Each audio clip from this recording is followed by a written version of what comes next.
Bonjour à toutes, bonjour à tous et bienvenue dans cette nouvelle édition du débrief politique. Je reçois aujourd'hui le docteur Azdine Ibrahimi. Bonjour. Bonjour, c'est Aziz et merci beaucoup pour l'invitation. Je vous en prie, marhaba. Vous êtes directeur du laboratoire de biotechnologie médicale à l'université Mohamed V de Rabat. Vous êtes aussi membre de la commission scientifique, technique et médicale, donc de la Covid-19, de la lutte contre la Covid-19. Et vous avez assuré le séquençage complet des génomes des souches marocaines du virus Covid. C'est bien ça? C'est ça. Donc vous êtes un bon connaisseur de notre Covid à nous. Je pense. Et de la situation en tant que membre de la commission aussi.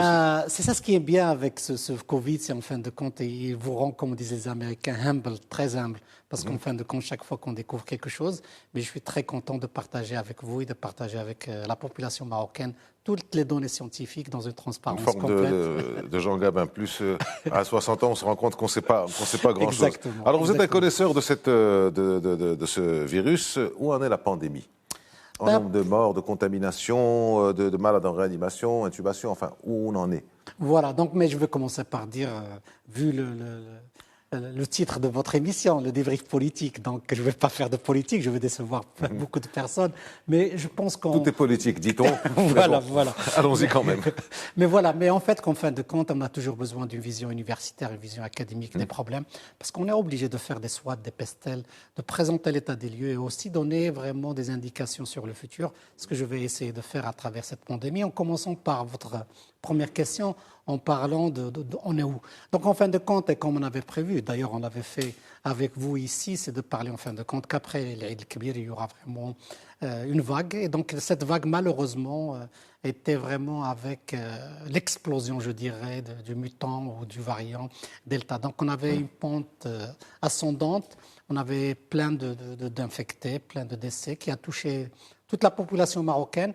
Et comme on avait dit, je pense après 3 semaines, on a commencé plus ou moins à voir le pic.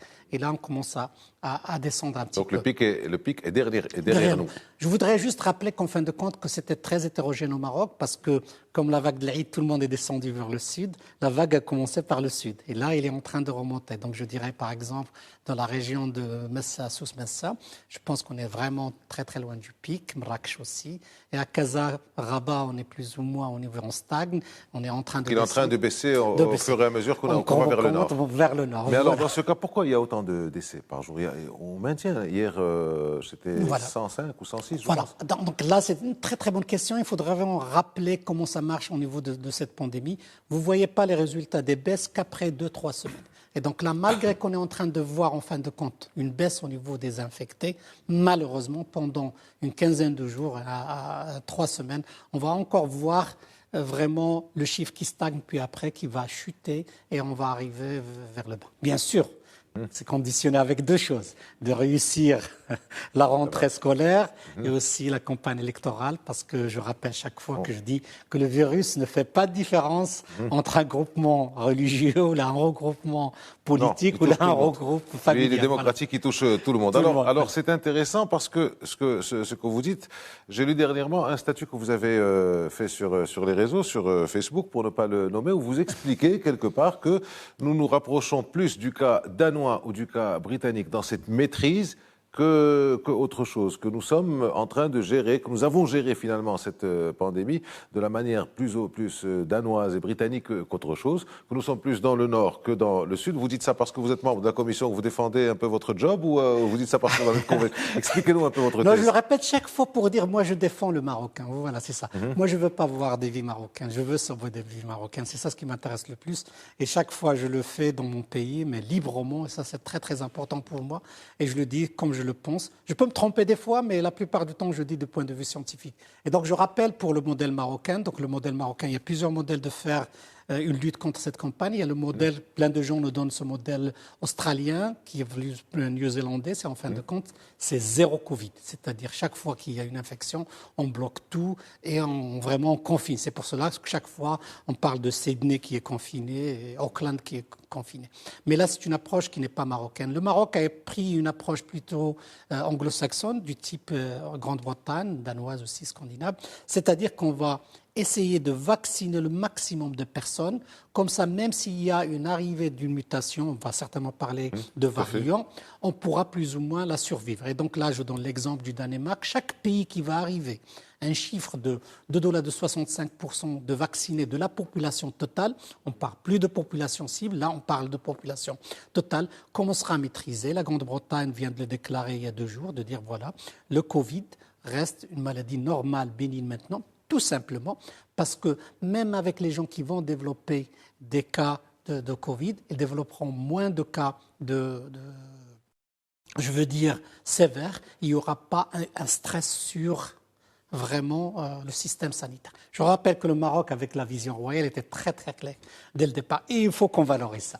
Voilà. Donc, en fait, on n'a pas suivi véritablement les Scandinaves au départ parce qu'on a confiné, on a reconfiné, on a passé cette confiné de un peu confiné, mais toujours le confinement.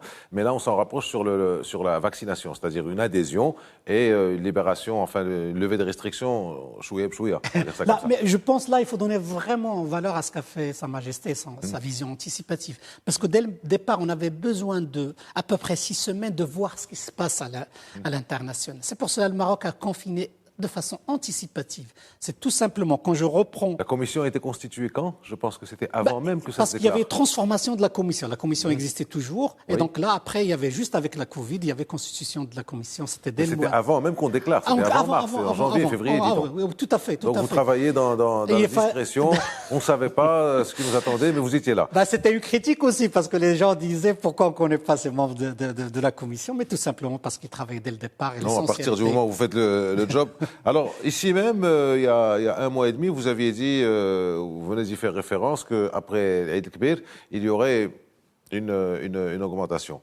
Bon, maintenant, c'est en train de baisser. Est-ce que vous pensez qu'on devrait s'attendre à une énième vague où on n'en sait plus rien? Est-ce qu'on compte celle de mars-avril 2020 ou pas? Est-ce qu'on devrait s'attendre à une énième vague, maintenant, avec les retours de vacances et avec la rentrée scolaire? C'est pour cela que j'aime bien le titre de votre émission, Débrief. Parce que là, je pense qu'après 1 an et demi, il faudra revenir et de regarder d'en haut ce qu'on a fait jusqu'à présent. Et donc, au Maroc, il a connu 4 vagues. Mais ces 4 vagues, on n'a pas eu le même impact. Tout simplement parce qu'on avait des approches bien faites. On a parlé un petit peu de confinement. Le confinement, qu'est-ce qu'il a permis? En fin de compte, de pousser la première vague de Wuhan. On ne l'a pas vu normalement, mais on a vu le variant D614 qui est apparu novembre-décembre. Et puis après, la troisième vague qu'on a loupée, heureusement, c'est en fin de compte, après 4 mois à peu près, il y avait la vague de Alpha. Mais comme on était Ramadan, on avait plus ou moins profité de ça pour faire des restrictions, ce qui nous a plus ou moins vraiment sauvé de la vague de Alpha, le variant Alpha. Maintenant, le Delta, après 3-4 mois, on a le variant Delta qui est arrivé, qui malheureusement est arrivé à une période où on avait beaucoup de mobilité, et donc on a vu le pic. Donc là, si on commence à regarder, je pense que dans le monde, on est en train de simuler ça avec les autres pays. Par exemple, c'est la même courbe qu'on a en France.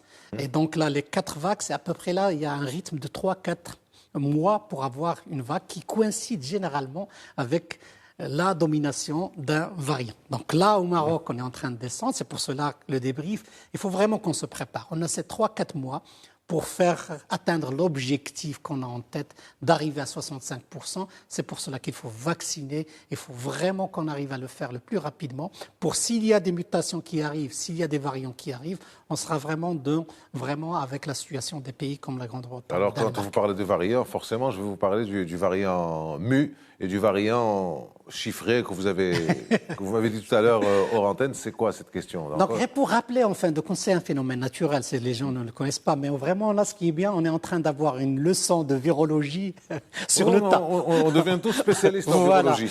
Et donc là, il y a des mutations qui arrivent, puis après, la combinaison de mutations qui arrivent au niveau d'une certaine partie du génome du virus, c'est-à-dire le spike, l'épine qui permet l'infection, donc entraîne en fin de compte l'apparition de propriétés. Quand il y a des propriétés qui touchent à des caractéristiques qui changent, qui touchent soit la circulation, soit la pathologie, c'est-à-dire la sévérité de la maladie. Le 3e point, c'est-à-dire l'échappement vaccinal, on commence à parler de variants. Pour le C1.2 qui existe en Afrique du Sud, aussi le MU qui a été nommé, parce que là il y a une nomenclature... pour éviter les appellations nationales, pour éviter... Voilà, et donc MU on l'a appelé tout simplement l'alphabet grec, et je pense que c'est un variant d'intérêt. Il est pas variant of concern comme le Delta est comme plus ou moins le alpha. Et donc, ce variant-là qu'on a maintenant, on prédit des caractéristiques qui permettraient à ces deux variants de circuler plus rapidement et d'infecter plus de personnes et de donner, par exemple, un échappement vaccinal. Mais je donnerai une chose, je rappelle que les chiffres qu'on a eus pour l'efficacité vaccinale, on ne les a jamais eus. On n'a jamais vu dans nos vies un vaccin à 95%. Et même si ça chute maintenant, par exemple, Pfizer, avec le Delta, chute à 70%. Le meilleur des vaccins pour la grippe n'atteignait même pas 60%.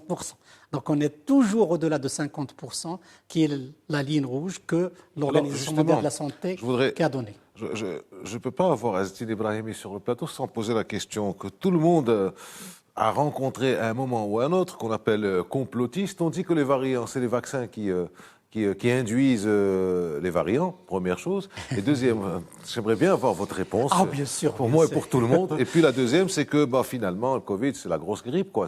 Pourquoi on fait tout ça? Voilà. Alors, on aimerait bien avoir une explication scientifique et vulgarisée en même temps. La première question, elle n'est pas vraie, parce que toutes les données qu'on a sous la main, plein d'articles scientifiques qui sont sortis de partout qui démontrent qu'en fin de compte, le vaccin permet de sauver des vies et n'entraîne pas du tout de variants. Très bien, c'est clair. Là, c'est très très clair de point de vue scientifique, ça se discute même pas. La deuxième question, c'est en fin de compte que le Covid, à la fin de la pandémie, reviendrait à être tout simplement un virus de la grippe. C'est pas quand vous avez 70, je dirais n'importe quoi, si vous avez 70% de la population qui tombe malade au même moment et qui entraînerait par la suite l'apparition de cas sévères, il n'y a aucun système sanitaire au monde qui va survivre. Je donne l'exemple pour que les gens comprennent. Prenez la carte, c'est un défi que je leur lance, prenez la carte des États-Unis, le Nord qui est vacciné sur les côtes, 70% de vaccination à New York, vous avez les hôpitaux qui marchent très très bien, il n'y a aucun problème. Et le Covid peut être considéré comme une maladie normale. Vous revenez au Mississippi, Florida, Georgia, et vous voyez qu'au Mississippi, il y a 2 jours, il n'y avait aucun lit de réanimation parce qu'on est tout simplement à 30% de vaccination. Et on voit aussi le vote républicain et démocrate. Bon, ça, c'est leur politique. Je ne veux pas rentrer dans la politique. On ne va pas rentrer là-dedans, c'était simplement une remarque. Alors, est-ce qu'on peut considérer... au niveau des hôpitaux, comment ça se passe? Les gens qui sont admis dans les hôpitaux. Il y a des chiffres un peu partout dans le monde. Est-ce que vous avez ce chiffre au Maroc? Il y a combien de non-vaccinés qui sont hospitalisés? Voilà. Donc, pour dire une chose, il y a aussi une contre-vérité qui n'est pas vraie. Ça va de soi. Forcément. C'est en fin de compte, c'est quand les gens parlent qu'il y a des gens vaccinés qui tombent malades. C'est vrai, ils tombent malades. Et ils disent que le nombre est important, ça peut être le cas. Mais ils oublient qu'au Maroc, on est au-delà de 50 ans, plus de 80% de la population est déjà vaccinée. Donc forcément, on verra des gens vaccinés qui vont plus ou moins développer. Statistiquement, ils vont le faire. Quand on vous regardez aux hôpitaux, les urgences, on a des gens vaccinés et quand leurs caractéristiques, c'est lesquelles? Un âge moyen à peu près de 72 ans, avec 3 comorbidités qui sont l'obésité, l'hypertension et le diabète. Et donc, vraiment un appel. Si vous avez quelqu'un dans la famille qui a ces conditions-là, vraiment, il faut le ramener à vraiment se faire vacciner. Vous avez dit au-delà de 60 ans, de 50 ans, il y a combien de personnes vaccinées? On est à plus de 80%. Plus de 80% des 60 ans, des 70 ans? Non, je dirais le chiffre qu'on connaît très très bien. Au-delà de 75 ans, on a 97% de gens vaccinés. Au-delà de 65 ans, on a 95% de chiffres précis, donc pratiquement tout le monde. Presque tout le monde. Ce qu'on est, la tranche qui manque un petit peu, c'est en fin de compte, on est en train de la faire. C'est cette tranche de 30 à 40 ans et tout ça, mais on est en train de réussir tout ça. On est toujours dans la campagne. Mais je reviendrai à la question des vaccinés. L'âge moyen des gens qui rentrent au niveau des réanimations, c'est des gens qui ont à peu près soixantaine d'années. Mais avec une seule comorbidité, 60 ans plus le diabète, vous avez un problème. 60 ans plus l'hypertension, vous avez un problème. 60 ans avec l'obésité, vous avez un problème. Pire que ça, on a vu la semaine dernière, c'était très touchant en fin de compte parce que de voir des femmes enceintes non vaccinées mourir. Ça, on n'aimerait pas bien le voir. Il y avait des nouveau-nés qui... Il n'y a pas de relation entre le vaccin et la grossesse? En fin de compte, ce qui arrive en fin de compte, le Maroc était très très clair. La Commission nationale de vaccination, toutes les femmes qui allaitent, toutes les femmes enceintes, dès le premier jour, doivent se faire vacciner. Tout simplement parce que des femmes vaccinées ont le risque de développer le diabète. Et avec le diabète, vous avez un risque vis-à-vis du Covid. Et donc, perdre 9 personnes enceintes la semaine dernière, c'était très touchant. C'est pour cela, je rappelle que tout le monde doit se faire vacciner. Et c'est les femmes enceintes doivent se faire vacciner parce que c'est très, très important de le faire. Alors, encore une fois, je reviendrai là-dessus parce que c'est très important. On parle des vaccins, des taux de protection, d'efficacité, 65, 95. Et puis, on apprend que certains vaccins, comme Pfizer, comme Sinopharm, reculent d'efficacité, baissent d'efficacité avec le variant. Donc, c'est quoi véritablement ça? Sans langue de bois, hein. Ah, non, non. Les vrais chiffres, les effets secondaires qu'on peut attendre. Et je commencerai par la fin, c'est Aziz, l'innocuité. Je ne voudrais plus entendre parler de ce problème-là. Parce pourquoi? Parce qu'on a donné 5 milliards de doses dans le monde. 5 milliards de doses.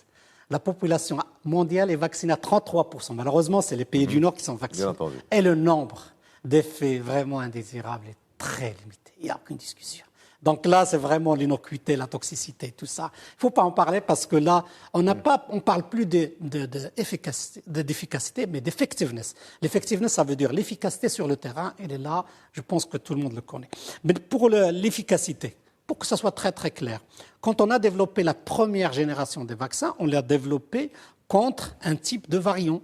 Oui. Donc ce qui est logique, que quand il y aurait des mutations, changement des caractéristiques du virus, l'efficacité va diminuer. Et donc tout le monde le disait dès le départ, parce que 95% d'efficacité, ça ne marchait pas. Mais je rappelle que même Pfizer, qu'on critique le plus, qui est de 95 à 70%, elle est meilleure que n'importe quel vaccin de la grippe. Quand on regarde les chiffres d'AstraZeneca, de 69 à 60. Donc, il reste vraiment dans la fourchette très efficace. Mieux que ça, il y a un article qui est sorti pour Sinopharm, parce que les gens parlent toujours qu'il n'y a pas assez de données pour Sinopharm. Il y a un article qui vient de sortir sur Wuhan. Il y avait vraiment très clair que le Sinopharm, peut-être qu'il était l'un des meilleurs vaccins contre les variants. Pour une raison très scientifique et très simple, quand vous développez le Sinopharm, c'est plusieurs parties du virus qui sont utilisées comme immunogènes, qui entraînent l'apparition de plusieurs anticorps. Alors que pour les autres vaccins, la plupart du temps, vous le faites que contre l'épine. S'il y a des changements au niveau de l'épine, ça affecterait l'efficacité. Alors, je continue parce qu'il y a quelque chose qui continue de me tourner dans la tête. Vous dites que le Sinopharm, le Pfizer, l'AstraZeneca ont baissé d'efficacité en fonction de l'apparition de nouveaux variants parce qu'ils ont été faits sur une souche ou sur une souche, on appelle ça, sur un variant ancestral qui est de Wuhan, voilà. Voilà, qui est de Wuhan. Ça n'a jamais été dit. On a toujours dit les vaccins sont bons, les vaccins sont efficaces à 95, 90, 94 et demi, tout ce qu'on veut. Maintenant, on apprend ça. Et puis on apprend qu'il y a certains pays du monde où on passe à la 3e dose. Ça aussi, on n'en avait jamais parlé. D'abord, c'est quoi? Et deuxièmement, est-ce qu'on peut y aller ici au Maroc, à la 3e dose? Bien sûr. Je répondrai parce que j'ai bien dit la première génération de vaccins.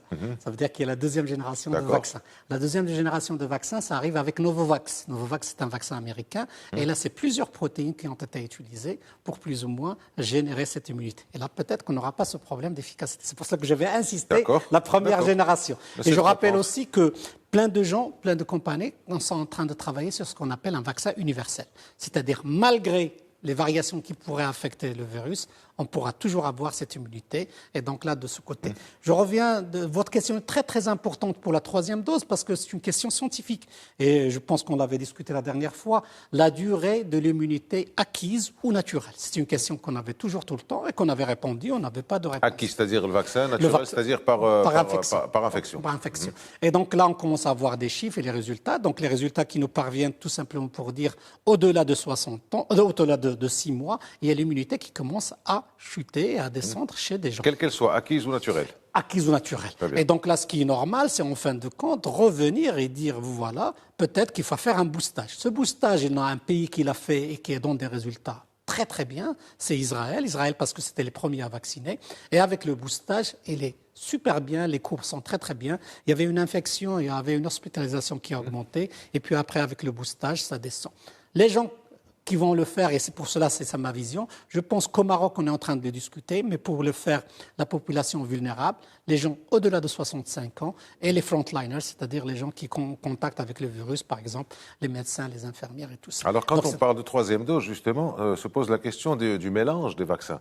Par exemple, la France dernièrement a dit que pour ceux qui ne sont pas vaccinés, qui sont vaccinés Sinopharm, doivent prendre une 3e dose d'un vaccin qui est reconnu par l'Union européenne. Est-ce qu'on peut mélanger les vaccins? Ouais, Qu'est-ce que dit voilà, la science? là, je ne vais pas faire de la politique internationale ou de la diplomatie internationale, parce que je demanderais vraiment tout bêtement sur quelle base scientifique ils ont décidé ça. Ils ont décidé quoi?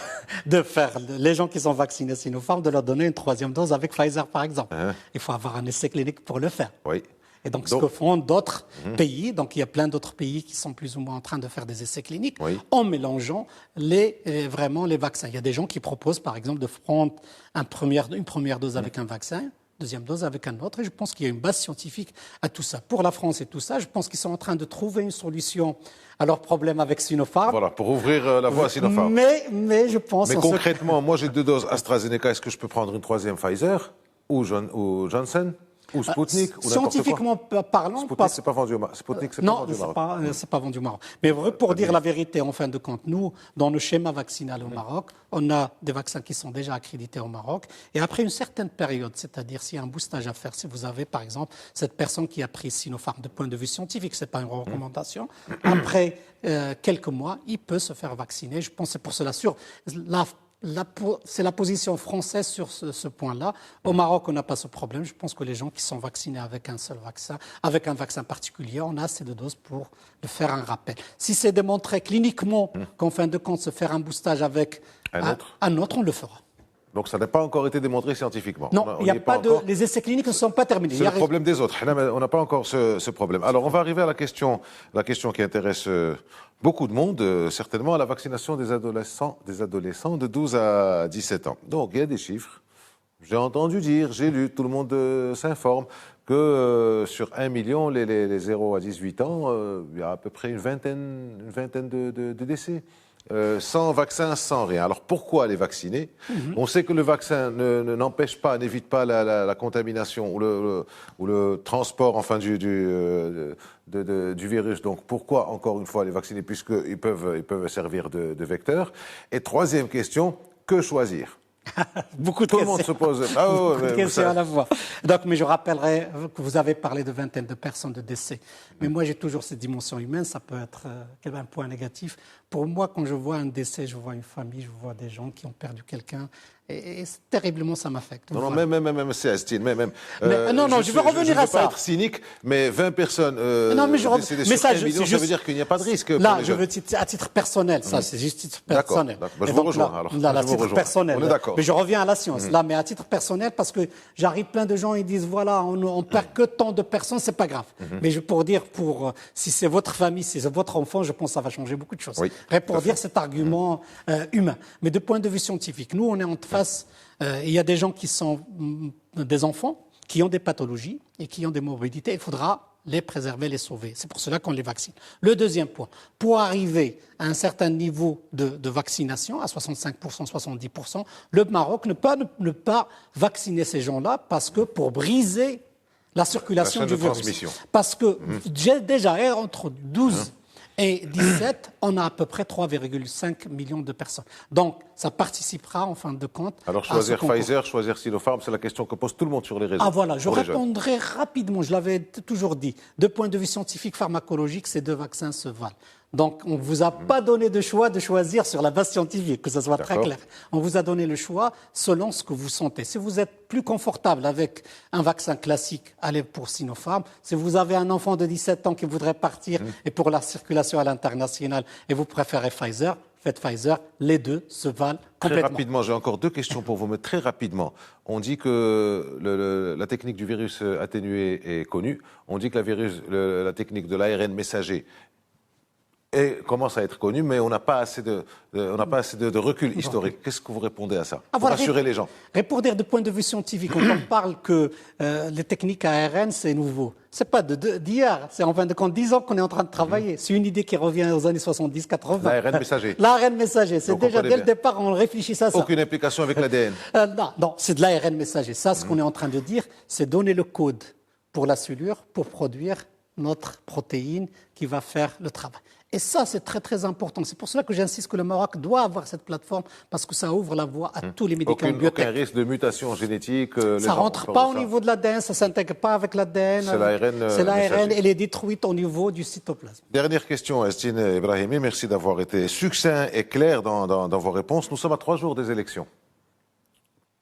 Les gens peuvent se poser des questions. Est-ce qu'il faut y aller, pas y aller? Comment ça se passe? Non, mais moi j'avais. Est-ce que c'est sécurisé? Vous êtes membre de la commission, vous devez savoir ce qui a été fait. Donc, pour dire clairement, moi j'avais aucun doute que le jour du scrutin, il n'y aura pas de problème. Parce que je pense qu'on a déjà démontré avec la campagne de vaccination, avec les autres événements qu'on a eus durant la Covid, qu'il n'y avait pas de problème. Je pense que ça se passera très très bien le jour du scrutin. J'avais des doutes en fin de compte au niveau de la campagne, parce que ça dure à peu près 15 jours et il y a beaucoup de rassemblements et tout ça. Et j'espère que tout le monde était conscient que c'était quelque chose de très important. Et je reviendrai à la parole que j'avais dite la dernière fois. Si on n'a pas fait les choses correctement, on paiera la facture et malheureusement, on les paiera de Ça, c'est pour la campagne électorale. Pour le jour de l'élection, le jour du scrutin, il y a des inquiétudes qui il n'y a aucune inquiétude. J'invite les gens à aller plus ou moins faire le jeu et faire vraiment voter parce que démocratiquement, c'est très important pour notre pays. Merci beaucoup, Dr Estine Ibrahimi, d'avoir répondu à nos questions. Merci à vous de nous avoir suivis. Vous avez entendu ce qu'il a dit sur les 12-17 ans